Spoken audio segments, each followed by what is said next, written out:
everyone, in this video I'm going to show how to make a monster out of clay, starting with a pinch pot base. So you're going to roll it into a ball. You can either use the clay board or you might have to use your hands to hit the corners. Once you have a ball shape, then you're going to do a thumbs down into the clay. So right in the middle, make sure you don't poke out the other side. So your thumb is stuck in. Next you're going to pinch and turn. So you're going to use your hand kind of like a claw and wrap 4 fingers around and then pinch the clay between your thumb and your 4 fingers. So I'm pinching like this with the clay in between. You want to pinch and turn gently and do it a bunch of times and rotate it as you go.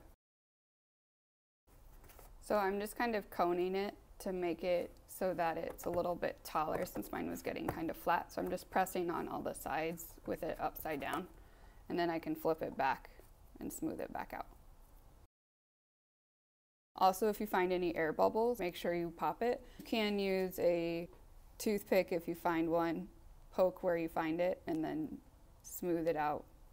Air bubbles cause explosions when they're heated up in the kiln, so basically your whole clay project would explode in pieces out and ruin other people's clay projects around it. So it's important you thin out the sides of the pinch pot, so it's about the thickness of like my pinky finger. So next you need to decide which way you want to make your monster. It could be right side up, so just like a normal pot, and then put like the face on the side. You could do upside down, so the face would be here and it'd be kind of like a gumdrop shape. Or you can do it sideways so that this becomes a mouth. So I'm going to use my extra clay now to make an eye. So you basically just use a little piece of clay, roll it into a ball, or if you're doing one where it needs to be on the side, you could flatten it into a pancake. I'm going to leave mine to be more of an olive shape. Then you can use a tool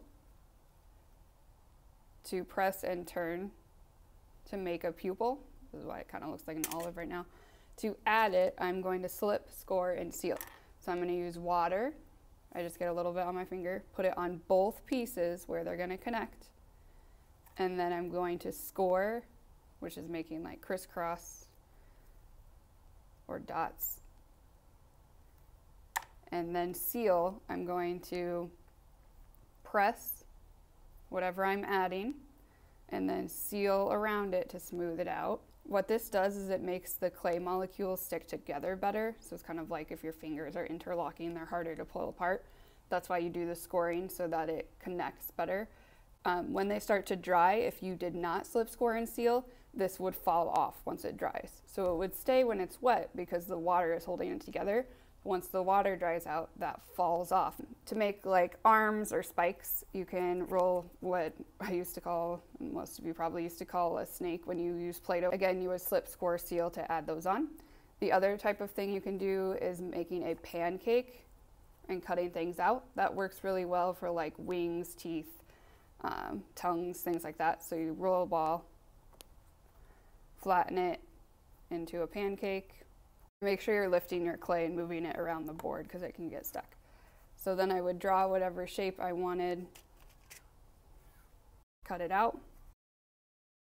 I've added something. I've actually added 2 things, an eye and a tooth so far. Next, I would need to carve something. So this is what you use your clay tools for. You can add texture. If you have a tool like this, this works good for adding kind of like a fur or hair texture. You could also use a fork. Has the same effect, just a little bit bigger lines. You could also use the fork to make dots. So again, the requirements are that you add something and carve something. You can also use a wooden stylus or a toothpick to draw designs if you would rather, and carve those in. You can also use this to make circles. It'll kind of look like a scale or reptile texture. The other thing you can do to make scales is use the end of a rounded tool. So like this one has a round end. And if I press that in rows, it'll make these little U shapes that look like scales. The last thing you'll need to add is your initials. It'll be a while till these come back from the kiln, so sometimes you'll kind of forget what you made or it looks like somebody else's. So to make sure we all get the right ones, you need to carve your initials, first and last name, somewhere on your project before you put them on the homeroom shelf. So I'm gonna smooth this back out. So if you decide you don't like a texture, you can smooth it back out. And then carve my initials here on the bottom. Now I'm gonna continue to add things to my monster. Again, you need to add at least one thing and carve at least one spot somewhere on your monster, but the design is up to you.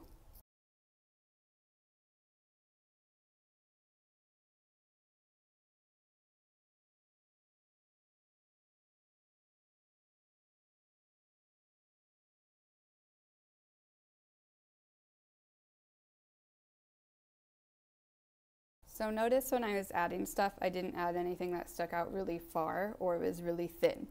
When clay dries, if it's sticking out really far, it'll dry faster than the rest and it will tend to fall off.